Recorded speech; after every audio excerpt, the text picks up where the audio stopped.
Dear listener, we continue our journey through the adventures of Sherlock Holmes with the fourth story, the Boscombe Valley Mystery. This gripping tale takes us from the familiar comfort of Baker Street to the lush, green countryside of Herefordshire, where a brutal murder by a pool in a peaceful valley threatens to send an innocent man to the gallows. It is a story of old Australian secrets, hidden pasts, family loyalty, and one of Holmes's most brilliant displays of observation and deduction. Narrated by Dr. John H. Watson, it showcases Holmes at his most energetic, racing against time, reading the ground like a book, and uncovering a tragedy rooted in greed and a long-forgotten crime. From the urgent telegram that pulls Holmes and Watson into the case to the dramatic confrontation beside the Boscombe Pool, every footprint in the mud, every torn note, every drop of blood, and every clever inference will unfold here in rich, vivid, and extended detail. Nothing of importance is left untold. Settle in as the mystery of Boscombe Valley reveals its dark secrets beneath the peaceful English landscape. The game is afoot, and this time, the shadows stretch all the way from Australia to the English countryside. Opening in Baker Street. The telegram: it was a fine morning in early June when I, Dr. John H. Watson, sat reading the newspaper in the sitting room at 221B, Baker Street. My wife was visiting her aunt, so I had taken the opportunity to spend a few days with my old friend Sherlock Holmes. Holmes himself was lounging in his armchair, smoking his before-breakfast pipe and surrounded by a pile of newspapers and telegrams. Suddenly, there came a sharp ring at the bell, followed by the sound of hurried footsteps on the stairs. Mrs. Hudson entered with a telegram. Holmes tore it open, read it quickly, and his eyes gleamed with excitement. "Watson," he cried, "we have work to do. A most interesting case has arisen in Herefordshire. It concerns the murder of Mr. Charles McCarthy at Boscombe Valley.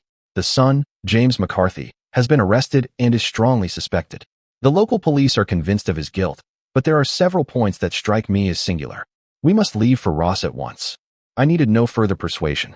Within half an hour we were in a hansom cab rattling toward Paddington Station, and soon we were speeding westward on the train through the green fields of England. During the journey, Holmes shared what little information the telegram from Inspector Lestrade had provided.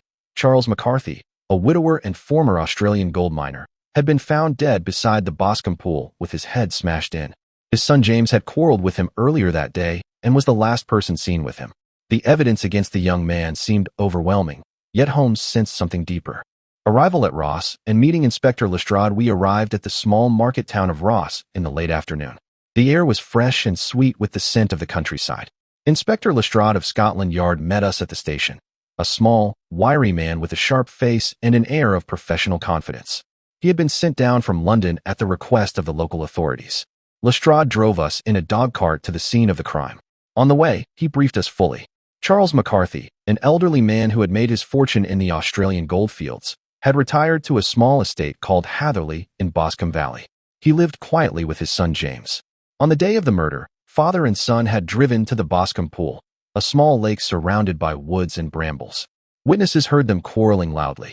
Later, James was seen running from the pool in great agitation.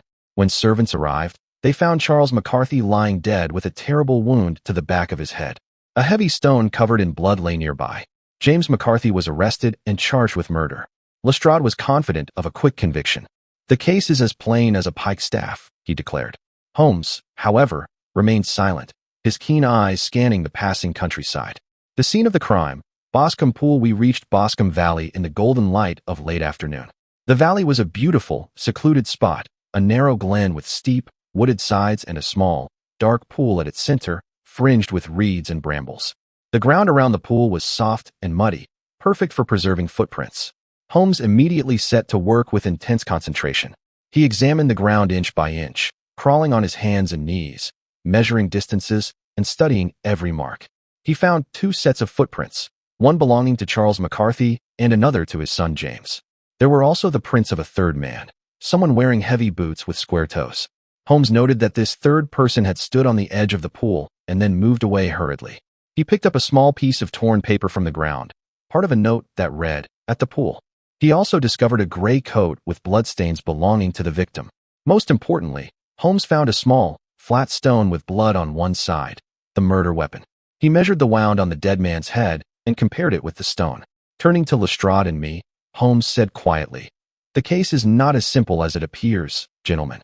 There was a third man present at the time of the murder. a man who came from the direction of the farm and left in great haste. The son is innocent. James McCarthy's account. We visited James McCarthy in the county jail at Hereford.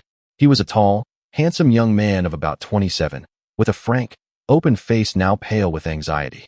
He told his story clearly and without hesitation. He had quarreled with his father that morning about money and about his refusal to marry Alice Turner, the daughter of a neighboring landowner. Later, he went for a walk near the Boscombe Pool. He heard his father call out "cooey," an Australian cry they often used. When he reached the pool, he found his father already lying dead. In his shock and horror, he knelt beside the body, getting blood on his hands and clothes. He then ran to fetch help. He insisted he had not struck his father and knew nothing of the third set of footprints. Holmes listened carefully and asked several pointed questions about the cooey cry and about any enemies his father might have had in Australia. James mentioned that his father had once spoken fearfully of a man named Black Jack of Ballarat and had seemed nervous in recent weeks. Holmes's brilliant deductions back at our hotel that evening. Holmes explained his reasoning step by step. The key lay in the cooey cry, an Australian call that would only be recognized by someone from Australia. The third set of footprints belonged to a tall man who limped slightly on his left leg. The torn note suggested an appointment. The blood on the stone and the position of the wound indicated the blow had come from behind while the victim was standing. Holmes had already sent a telegram to Australia inquiring about a man named John Turner, the owner of the neighboring estate and father of Alice. The next morning, a reply confirmed his suspicions. John Turner had been a notorious bushranger in Australia known as Black Jack of Ballarat. Charles McCarthy had once saved Turner's life during a goldfield robbery, but had later blackmailed him for years, demanding money and land in exchange for silence. On the day of the murder, McCarthy had demanded that James marry Alice Turner to secure the family's future. When Turner refused to be blackmailed any longer, a violent quarrel broke out by the pool. In the struggle, Turner struck McCarthy with a stone, killing him. James had arrived moments later and was wrongly accused. The confrontation and resolution. Holmes arranged a private meeting with John Turner, who was dying of a serious illness. In a moving scene beside the sick man's bed, Turner confessed everything. He admitted killing McCarthy in a moment of rage after years of extortion. He had come to the pool to meet McCarthy and end the blackmail once and for all. Holmes, showing rare compassion, told Turner that he would not expose him immediately. Since Turner was already dying and James McCarthy was innocent, Holmes would ensure the young man was acquitted without revealing the full truth if possible. Turner died peacefully a few days later.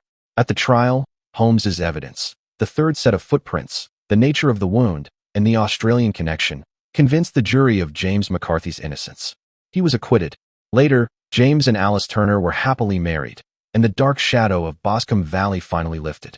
Closing narration and Watson's reflection. Holmes later explained to me that the case had turned on small but vital details. The Australian cry cooey, the square-toed boot prints, the torn note, and the direction of the blow. It is wonderful, he said, how a single fact, when rightly considered, can illuminate the whole. Watson reflected that this adventure showed Holmes not only as a brilliant detective, but also as a man capable of mercy.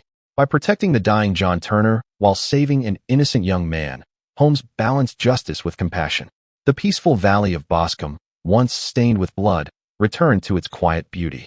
If your pulse quickened during Holmes's examination of the muddy ground, your heart ached for the dying Turner's confession, and you marveled at the way old Australian sins reached across the sea to England, then Sir Arthur Conan Doyle has once again delivered a masterful blend of detection, human drama, and redemption. The game, dear listener, is always afoot, even in the quietest valleys.